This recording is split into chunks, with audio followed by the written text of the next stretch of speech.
The Early Morning Visitor. It was not yet 7 in the morning when Sherlock Holmes, still in his dressing gown, stood at the window of 221B Baker Street, watching the mist swirl over the rooftops of London.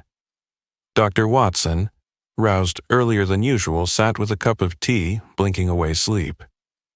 "Another restless night?" Watson asked. Holmes turned. "The mind never sleeps, my dear Watson. Unlike the city, it remains always alert, especially when danger is near." As if summoned by those very words, the doorbell rang. Moments later, Mrs. Hudson entered, looking uneasy. "There's a young lady downstairs, Mr. Holmes. Says it's urgent. Refused to wait." Holmes nodded. "Show her in." A moment later, the door opened, and in stepped a woman, cloaked in gray, her face pale and drawn, her eyes wide with fear. "I am sorry to come so early," she said breathlessly, "but I had no one else." Holmes gestured for her to sit. "You are safe here. Please, tell us everything." "My name is Helen Stoner," she said. "I live with my stepfather at Stoke Moran. His name is Dr. Grimesby Roylott. He is a violent man, and I believe I am in danger." Holmes's expression didn't change, but his voice grew softer. "Danger from what, Miss Stoner?" She hesitated, then whispered, "2 years ago my sister died, on the eve of her wedding. Her last words were, 'It was the Speckled band.' And now I am to be married. And last night I heard the same sound she did, just before she died." Watson leaned forward, heart beginning to race. Holmes folded his hands. "This," he said, "may be the most important morning of your life." A sister's death. Helen Stoner sat with her hands clenched tightly in her lap, her eyes filled with dread. "My sister Julia and I were twins," she began.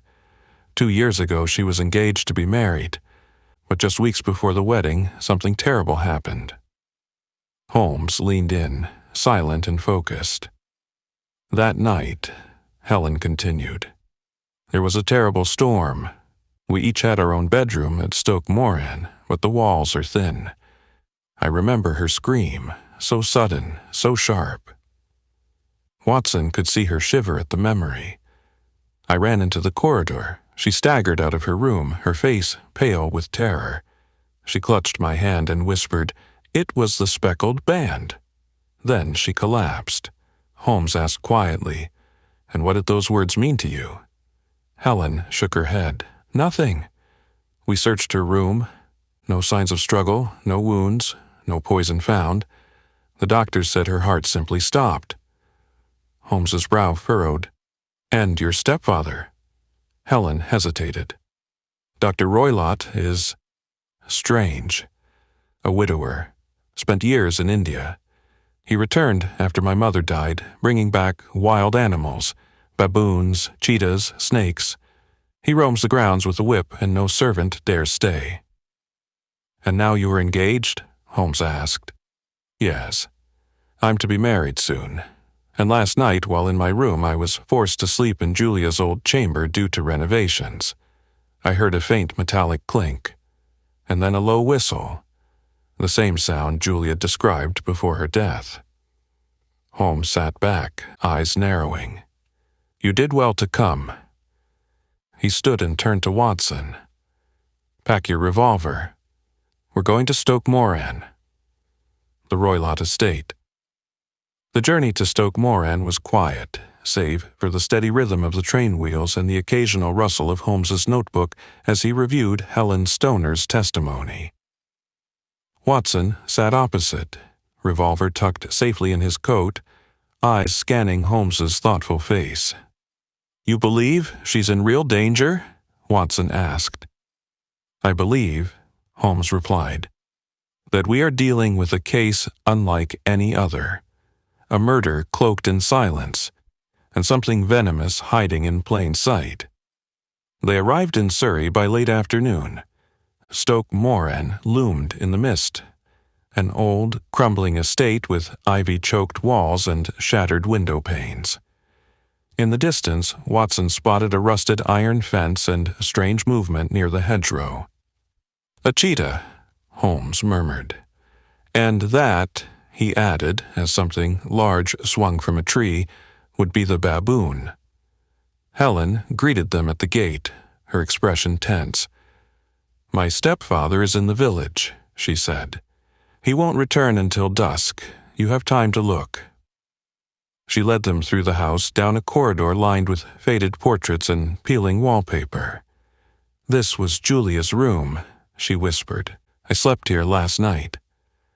Holmes moved slowly, noting everything: the low bed, the fireplace, the small ventilator cut high in the wall, and a bell pull.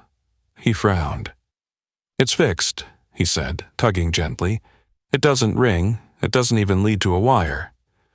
Watson stepped forward. "Then, what purpose does it serve?" Holmes pointed to the ventilator. "Let's find out what's on the other side." They entered the next room, Dr. Roylott's chamber. And there, directly opposite the ventilator, was a metal safe, a chair, and a small saucer of milk. Holmes turned to Watson slowly. "I believe I now understand the death cry of Julia Stoner." A step back in time. With the daylight fading outside Stoke Moran, Holmes and Watson sat with Helen Stoner in a quiet corner of the house, away from the corridors where death still seemed to linger. "I need to understand more about your stepfather," Holmes said gently. "His past may hold the key." Helen nodded. "My mother was wealthy. Her will left her fortune to my sister and me, but only if we remained unmarried. If either of us married, a third of the inheritance would pass from Dr. Roylott's control." Holmes's expression sharpened. "So, when your sister was engaged," Helen's voice trembled. "She died," Watson whispered. "And now Helen is engaged. The same conditions apply." Holmes sat back, hands steepled. "Dr. Grimesby Roylott is a man of violence," he said. "A trained physician, a student of poisons, a man comfortable with creatures others would fear, and a man with financial motive to kill twice," Watson added. "And he ensured the death looked natural, no wounds, no trace." Holmes stood. But he made a mistake. He walked toward the fireplace, gesturing upward. "The ventilator. A rope that doesn't ring. A saucer of milk in a room without a cat. These are not decorations. They are tools." Helen's voice dropped. "Do you think he's trying to kill me?" Holmes turned, serious. "I don't think, Miss Stoner, I know." He paced slowly. "Tonight, you will move to a secure room. Watson and I will stay here, hidden in the shadows of your sister's old chamber. We will wait." Watson asked quietly, "For what?" Holmes's voice was like steel. "For the thing that moves in silence. The thing with a whistle. The thing your sister called the Speckled Band." The locked room. Night fell over Stoke Moran like a curtain of dread. The halls were silent, save for the occasional distant cry of a wild animal. Somewhere outside, a cheetah roamed. Inside, two men waited in the dark, armed, alert, and invisible. Holmes and Watson sat in Julia Stoner's former bedroom. The air was damp and heavy, the furniture untouched since her death 2 years ago. A single candle had been extinguished. They waited in pitch darkness. Holmes whispered, "No light, no noise, and don't fall asleep, Watson. Our lives may depend on it." They had locked the door from the inside.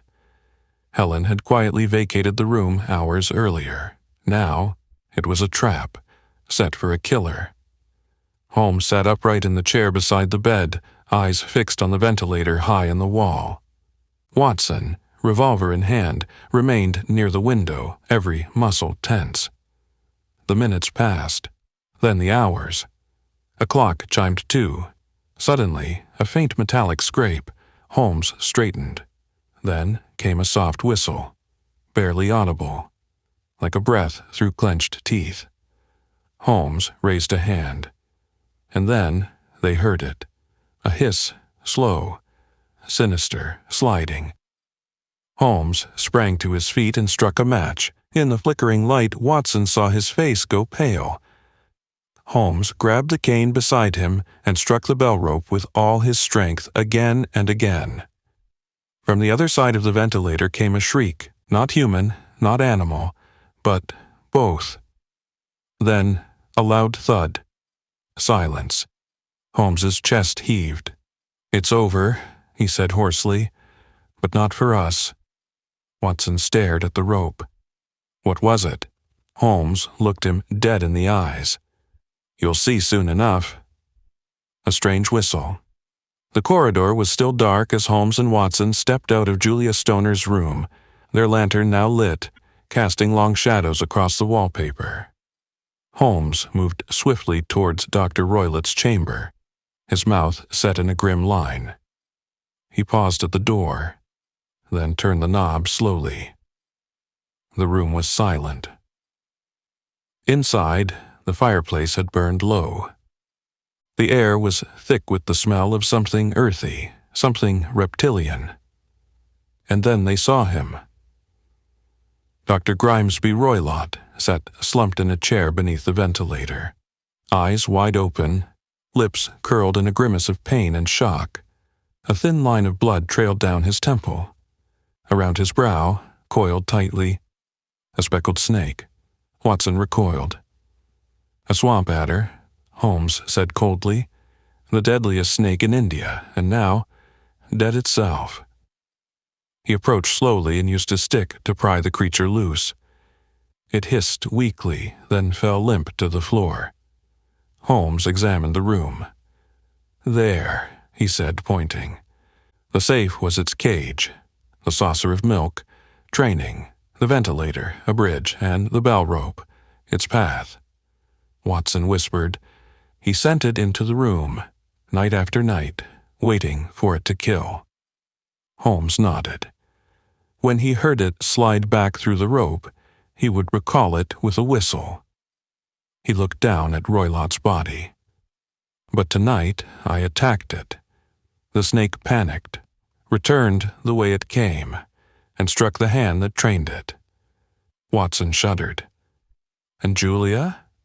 "She died the same way, poisoned silently, without a mark." Holmes stood over Roylott's body, the mystery now solved but the horror still fresh. "He was clever," Holmes said quietly, "but cruelty has a way of circling back." The speckled clue. Dawn began to break over the Surrey countryside, casting a dull gray light over the cracked walls of Stoke Moran. Holmes and Watson stood outside, the cold air sharp with dew and silence. Watson broke it first. "I still can't believe it. A snake, trained as a murder weapon." Holmes nodded. "It was the perfect tool for a man like Roylott, silent, lethal, and undetectable." He turned to face Watson. "Consider the genius of it, the ventilator between the two rooms. The false bell rope placed just above the bed. He sent the snake down at night. If it struck, success. If not, he recalled it with a whistle. Tried again the next night." Watson looked pale. "And all the while, Helen slept in that same bed last night." Holmes's eyes darkened. "That's why we had to act quickly. Roylott knew her wedding approached. Just as with Julia, he couldn't afford to let her leave and claim her inheritance." Watson clenched his fists. "The cruelty of it. Cold-blooded murder, carried out with calculation." Holmes spoke softly.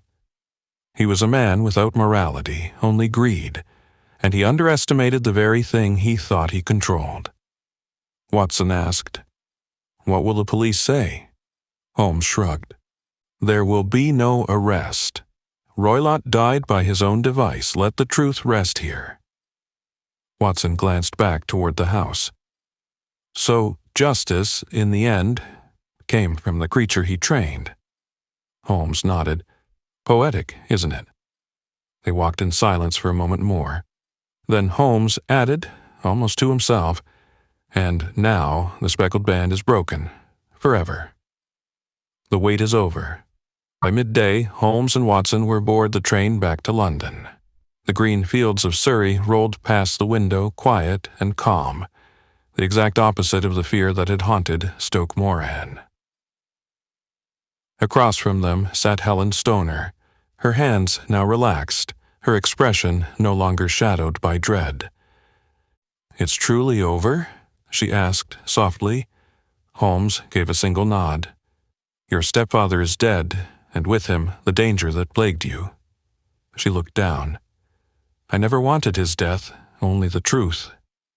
Holmes replied gently, "And you have it. The truth is what sets you free, even when it comes at a price." Watson watched as Helen's posture straightened, as if the years of tension had finally begun to lift. She stared out the window, the faintest smile tugging at her lips. "You said it was a snake?" she asked. "What kind?" "An Indian swamp adder," Holmes replied. "There is none more deadly. Roylott's time in India gave him access to such things, and the knowledge to train them." Watson added, "But it turned against him in the end." Holmes was silent for a moment, then said, "It is often so. Those who deal in death eventually taste it." The train slowed as it approached the London platform. Helen turned to them both. "You've saved my life." Holmes offered a small smile. "I only followed the trail. It was your courage that brought us to it." As the train stopped, she stepped onto the platform, walking not just into the city, but into a life she'd nearly lost. Watson turned to Holmes. "She's free." Holmes replied, "Yes, and for the first time in years, safe to dream again." Justice beyond the law. Back at 221 B. Baker Street, the warmth of the fire felt sharper after the chill of Stoke Moran. Holmes sat in his armchair, fingers steepled, eyes half closed in thought. Watson had taken his place by the hearth, journal open, though he had yet to write. After a long silence, Watson spoke.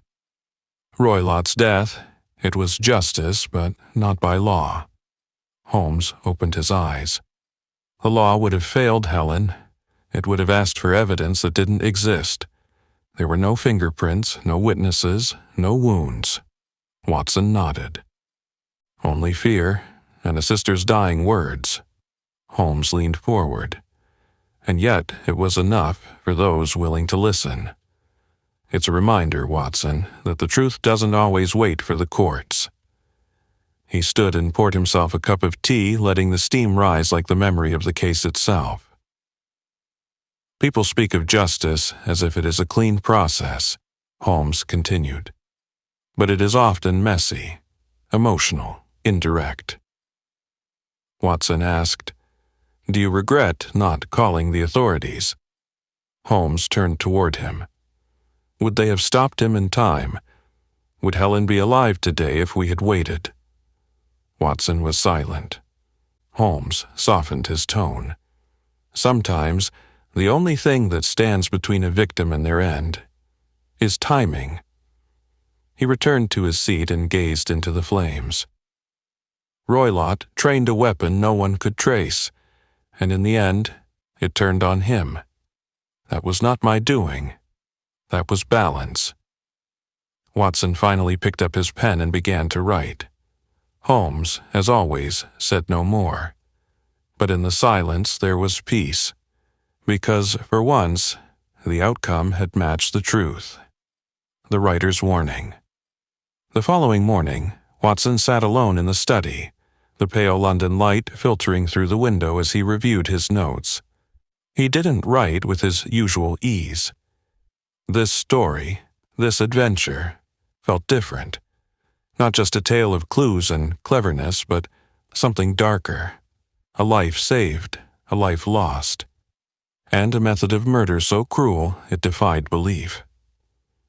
He dipped his pen in ink and began, "Of all the cases I have chronicled of my friend Mr. Sherlock Holmes, none presented more singular features than that which arose from the death of Julia Stoner and the chilling whisper of the Speckled band."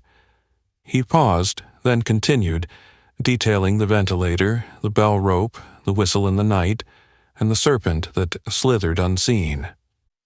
But as he wrote, Watson chose his words carefully, not to sensationalize but to warn. This was not a mystery meant only to thrill. It was a lesson about greed, secrecy, and the quiet ways evil can enter a home. He remembered Holmes's words. People think justice is always loud. Sometimes it crawls. By afternoon, the draft was complete. Watson closed the notebook and sat back.